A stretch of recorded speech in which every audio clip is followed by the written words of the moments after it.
Tere päevast! Postimehe sõjastuudio alustab. Juba teist päeva kestab Genfis järjekordne rahukõneluste voor, kus on kohal Venemaa, USA ja Ukraina esindajad. Meil on stuudios Rahvusvahelise Kaitseuuringute Keskuse juht Kristi Raik, aga veel enne, kui me siin stuudios oma juttu rääkima hakkame, läheme korra Ukrainasse ja vaatame, kuidas läheb meie kolleegil Tarvo Matsenil, kes on seal juba 3. nädalat.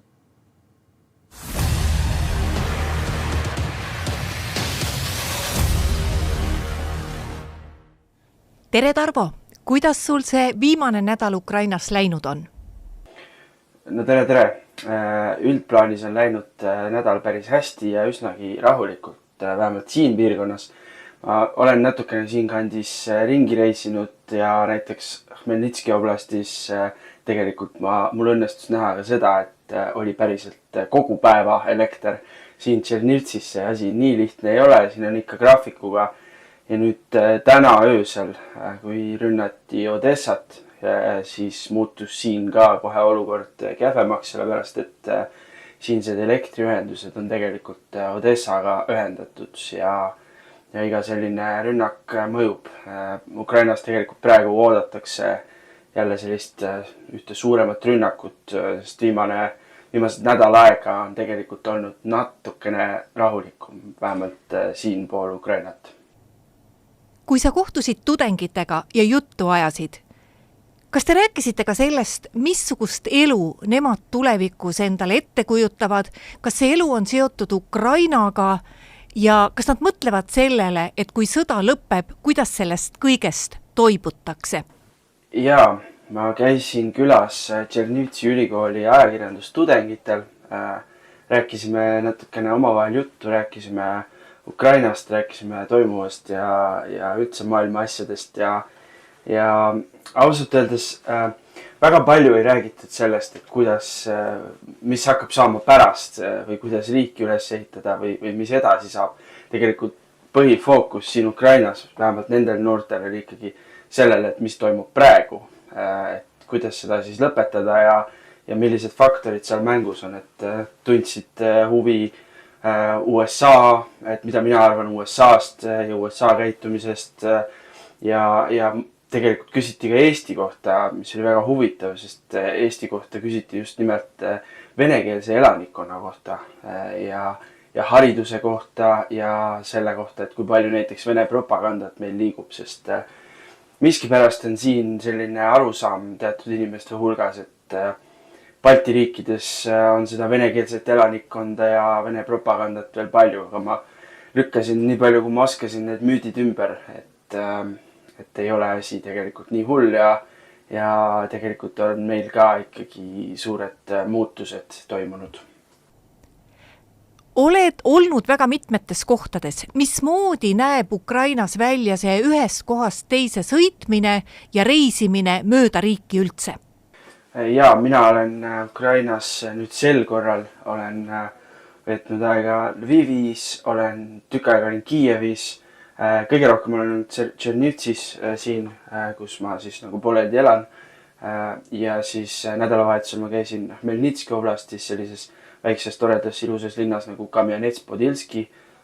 Ma tahtsin sinna rohkem nagu turistina minna, et ma ei käinud seal tööd tegemas, aga jah, liikumine Ukrainas tegelikult peamiselt ikkagi käib rongiga, et on küll bussiliiklus ka linnade vahel ja suisa ka välismaale, aga bussiliiklus ja bussiteenus on selline võrdlemisi ebastabiilne, et kui sa ostad mingi bussipileti näiteks, ma ei tea, Tšernivtsist Kamjanets-Podilskisse, siis sa võid saada kas mingisuguse 80-ndatel ehitatud, ise ehitatud bussi või siis sa võid saada täitsa sellise meile tavapärase liinibussi.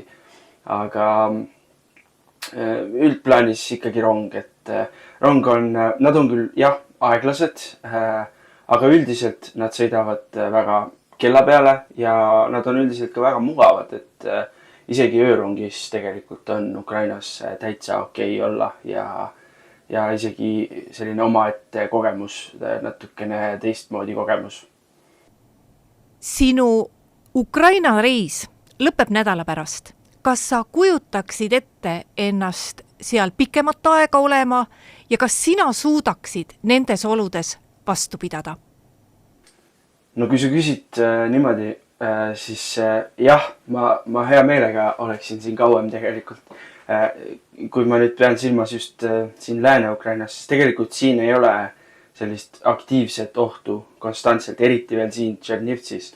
Et Lvivis võib veel, on teatud hetkedel, kui venelased ju ründavad Lvivi ka, Ivano-Frankivskiga sama lugu, aga Tšernivtsis on olnud üks suurem rünnak tegelikult sõjaaja jooksul. Ehk siis jah, et elektrigraafikuga sa harjud väga kiiresti ära. 2-3 päeva ja sa õpid oma päeva planeerima niimoodi, et sa tead juba, millal elekter tuleb. Sa planeeridki oma tööd, tegemised, mis iganes sa tahad teha selleks ajaks. Sel ajal sa paned laadima, sul on selline spetsiaalsed laadijad, akupangad ja siis ei ole ju tegelikult mitte midagi hullu. Jah, need inimesed, kellel tõesti ei ole kütet ja kellel korter läheb väga külmaks. See on tõesti keeruline, aga mina isiklikult praegu nüüd olen saanud valdavalt ikkagi olla soojas, et ma ei kurdaks ja ma hea meelega oleksin edasi ka veel, aga seekord elu ja töö kutsub tagasi Eestisse, aga varsti jälle.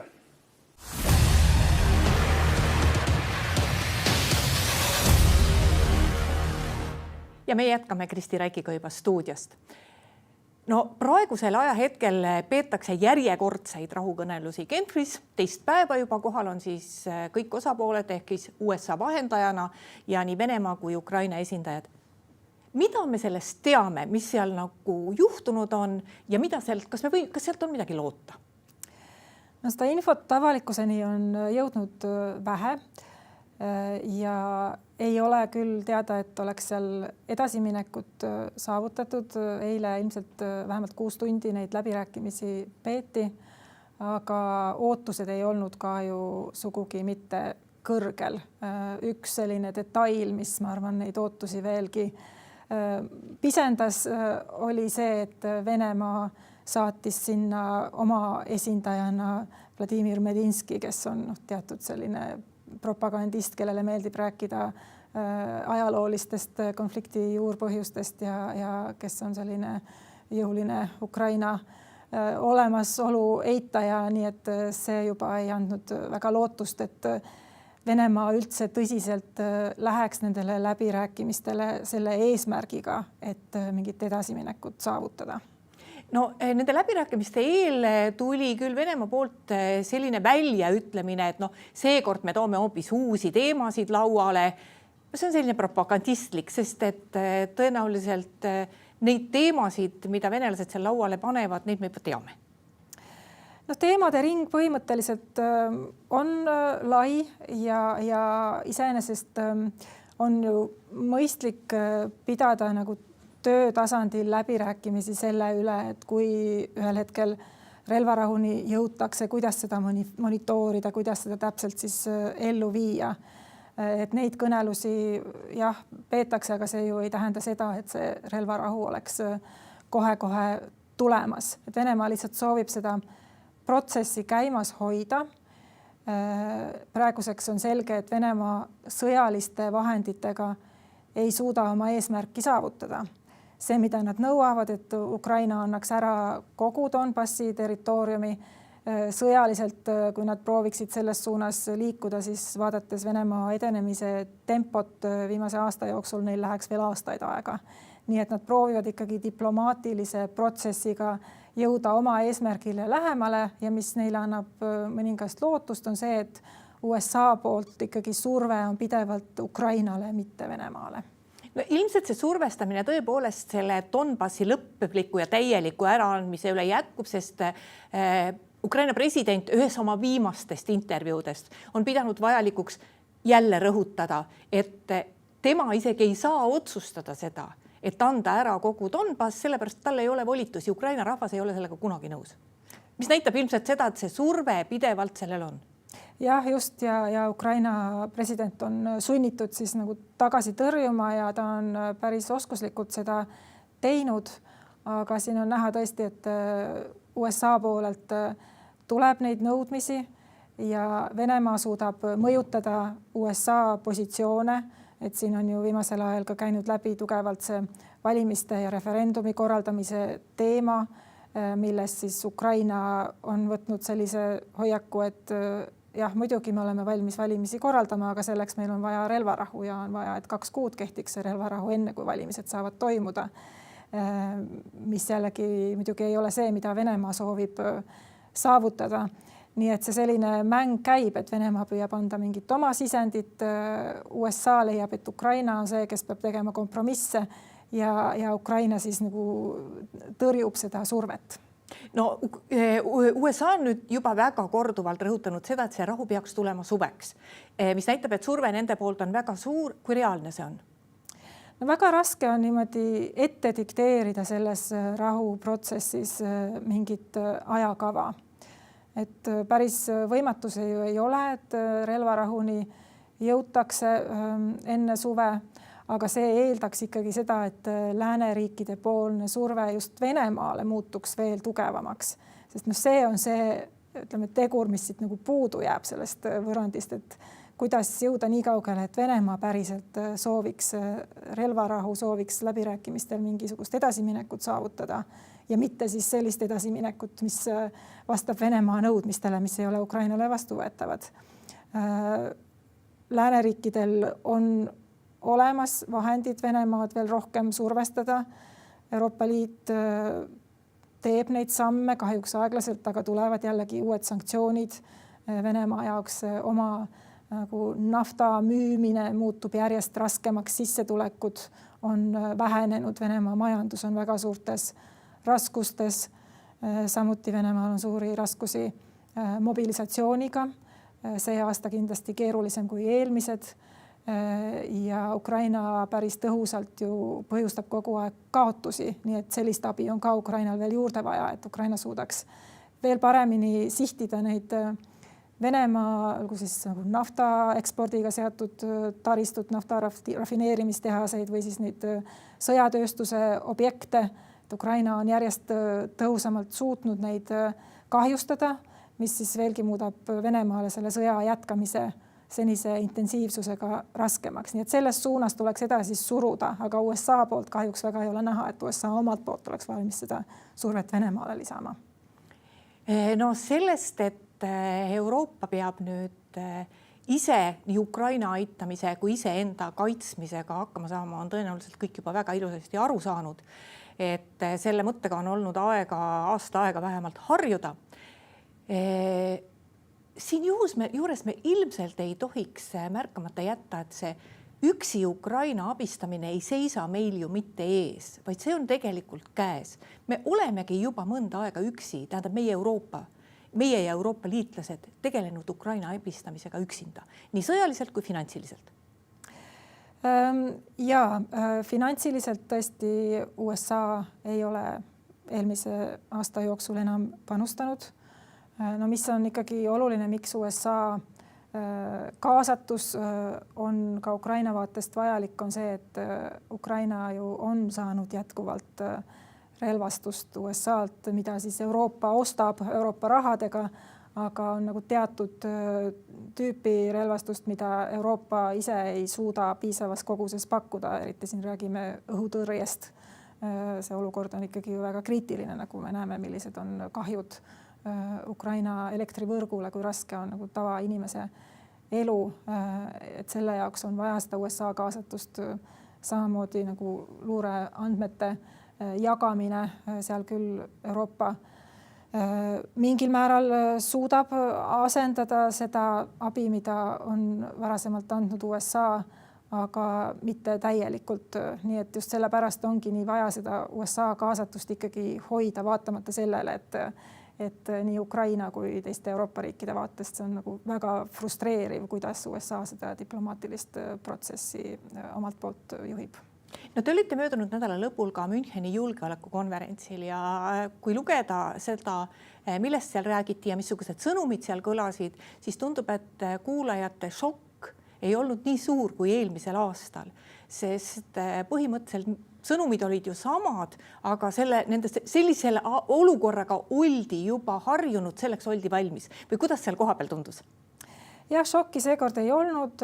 Marco Rubio kõne sai muidugi kõige rohkem tähelepanu ja see oli iseenesest väga oskuslik, hea, hästi ettevalmistatud kõne Euroopa publikule, aga lõpuks ikkagi need sõnumid on need samad vanad tuttavad, et Euroopa saage iseendaga hakkama ja USA leiab, et migratsioon on Euroopale suurem oht kui Venemaa. Venemaa ohust ei rääkinud Rubio üldse. Nii et siis tulebki Euroopal tõsiselt tegeleda sellega, et saada ise hakkama. Ja Ukraina presidendi kõne muidugi ka oli tähelepanuväärne, andis väga realistliku pildi sellest, ühelt poolt, kui raske on see olukord Ukraina jaoks, aga mida Zelenski rõhutas, on ka see, millised on nagu kaotused Venemaale. Et kui Venemaa kaotab kuus vähemalt 30 000 meest rindel, vähemalt 1000 meest päevas, siis Venemaal on juba raskusi samas mahus mehi juurde mobiliseerida ja Ukraina eesmärk on jõuda nii kaugele, et ta suudaks hävitada 50 000 Venemaa sõdurit kuus, nii et siis juba muutuks see tasakaal, nii et Venemaa tõesti ei suudaks senise intensiivsusega oma rünnakuid jätkata ja oleks sunnitud päriselt mõtlema läbirääkimiste peale. No sellest me oleme ka siinsamas saates hästi palju rääkinud, et ühelt poolt rindel on mõlemal poolel raske ja rindel olulisi edasiliikumisi ei ole. Teine asi, mis on sellel talvel tõesti oluliselt muutunud ja millest andis ka meie esimene intervjuu Tarvoga aimu, et elu koha peal, isegi siis, kui sa ei ole rindelähedases linnas, on muutunud ikkagi inimestele päris raskeks. Ja see on nüüd sellel talvel olnud see asi, millele venelased on saanud rõhuda. Varsti tuleb kevad. Kas venelastel võiks tulla mingisugune uus nipp, mida me ei ole võib-olla osanud ette kujutadagi, et mis võiks kevadel juhtuda? No praegu on küll raske näha, et Venemaa suudaks selle olukorra enda kasuks pöörata.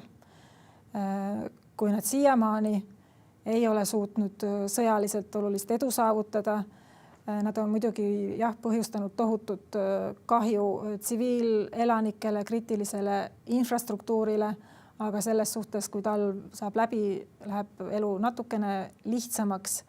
Nii et ei ole mingit põhjust tegelikult öelda, et nüüd siin aeg oleks Venemaa poolel või et Ukraina peaks alla andma selleks, et nagu vältida veel halvemat tulemust tulevikus.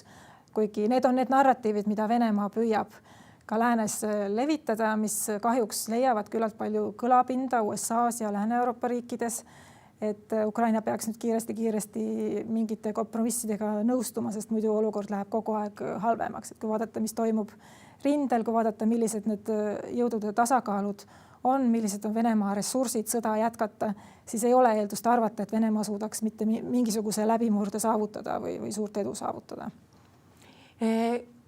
Kas Ukraina enda presidendi administratsioonis võiks olla ka neid hääli, kes annavad presidendile nõu, et ikkagi minna kaasa selle kiire mingisuguse vaherahu lepinguga, et äkki see ajaaken sulgeb meiega, et äkki me ei saa siis selliseidki tingimusi, mida praegu pakutakse, kuigi ega me nüüd päris täpselt ei tea, mis tingimusi siis õigupoolest pakutakse.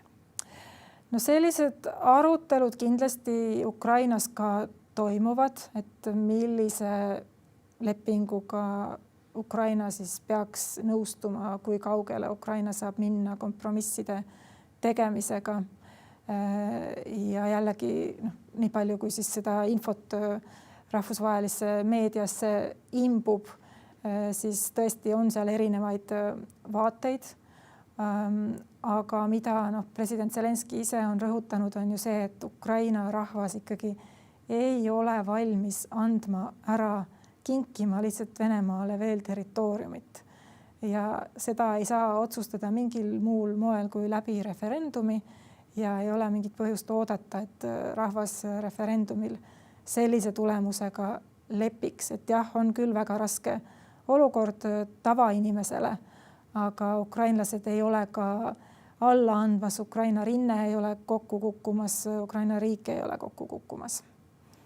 Kas mingeid märke on sellest, et kogu sellesse läbirääkimise protsessi saaks Euroopa Liit mingilgi määral, mingil ajahetkel liituda, sest lõppkokkuvõttes Ukraina rahust me räägime Euroopast ja Ukraina on riik, mille puhul Euroopa Liit on kindlalt öelnud, et jah, Ukraina on meie hulka oodatud.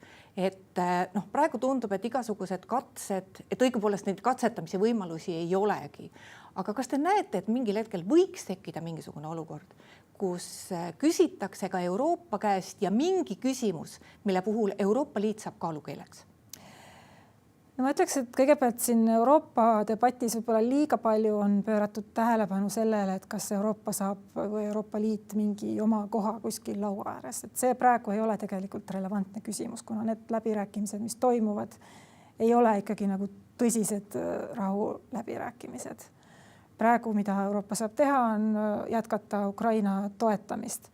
Aga muidugi, kui me jõuame sellesse punkti, et nagu päriselt hakkab tekkima relvarahu, siis ei ole kuidagi võimalik Euroopat kõrvale jätta, et kas see siis tähendab mingit esindajat kuskil laua ümber või toimub see mingil muul moel. Aga ilma Euroopa heakskiiduta ei ole võimalik jõuda mingisuguse kokkuleppeni. Ja Ukraina vaatest näiteks on väga oluline see, et nad osana sellest kokkuleppest, mis tekib, nad saaksid kõigepealt julgeolekugarantiid, kus põhirõhk on ikkagi Euroopa antaval toetusel. Ja teiseks nad soovivad ka nagu mingit sellist perspektiivi, et nad saavad Euroopa Liidu liikmeks. Nad sooviksid saada väga kiiresti selle Euroopa Liidu liikmesuse. Seda ei saa ju kuidagi moodi kokku leppida või lubada sellist asja ilma, et Euroopa Liit ise on sellesse protsessi kaasatud. Aga ukrainlastele see on võib-olla üks selline motivatsioon, et miks nad on mitu aastat sõdinud, nii palju ohvreid kandnud, et selle nimel, et nad tahavad kuuluda Euroopasse ja siis nad tahavad, et see rahuleping ka selle neile tagab.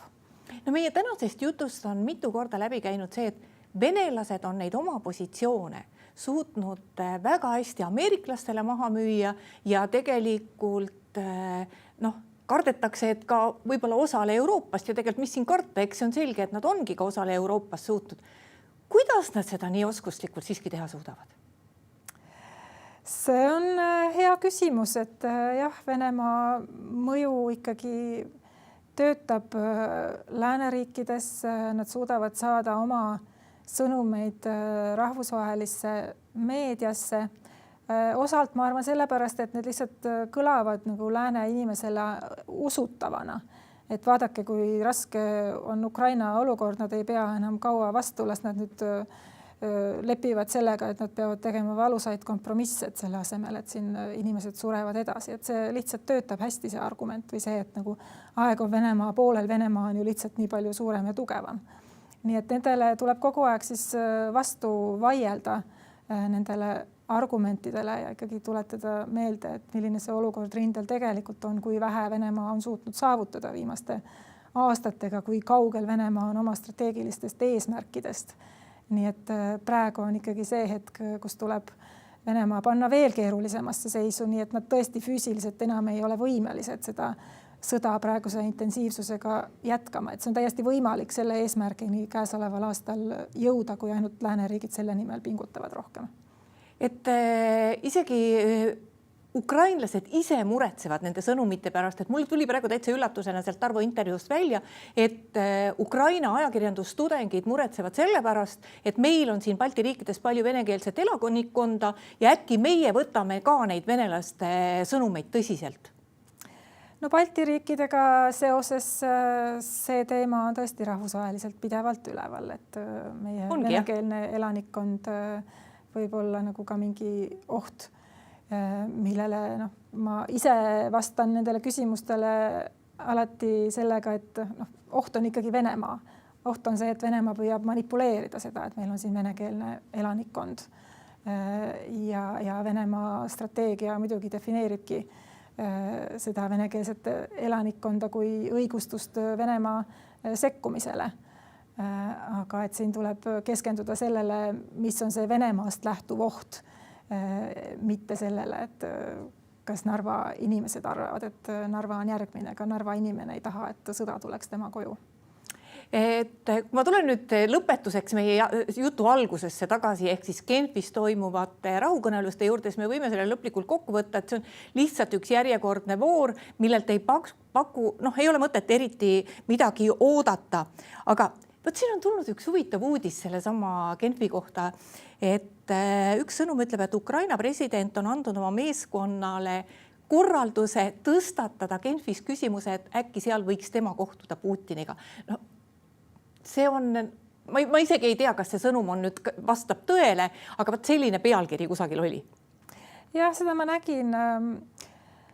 Ma arvan, et eks Ukraina püüab omalt poolt veenda USA-d selles, et Ukraina tõesti soovib saavutada rahu, soovib tõsiselt läbi rääkida ja selleks, et lõpuks jõuda kokkuleppele, peavad ju ikkagi riigi pead omavahel kokku leppima, et Zelenski ei karda kohtumist Putiniga, nii et ta nagu selles mõttes püüab panna selle surve Venemaa poolele, et las siis venelased vastavad, kas Putin on valmis Zelenskiga kohtuma ja siiamaani Putin ei ole olnud selleks valmis. Kristi Raik, aitäh tulemast Postimehe Sõjastuudio saatesse. Aitäh kutsumast. Ja aitäh ka kõigile neile, kes meid täna vaatasid. Postimehe järgmine otsesaade on eetris homme. Seniks lugege uudiseid postimees.ee.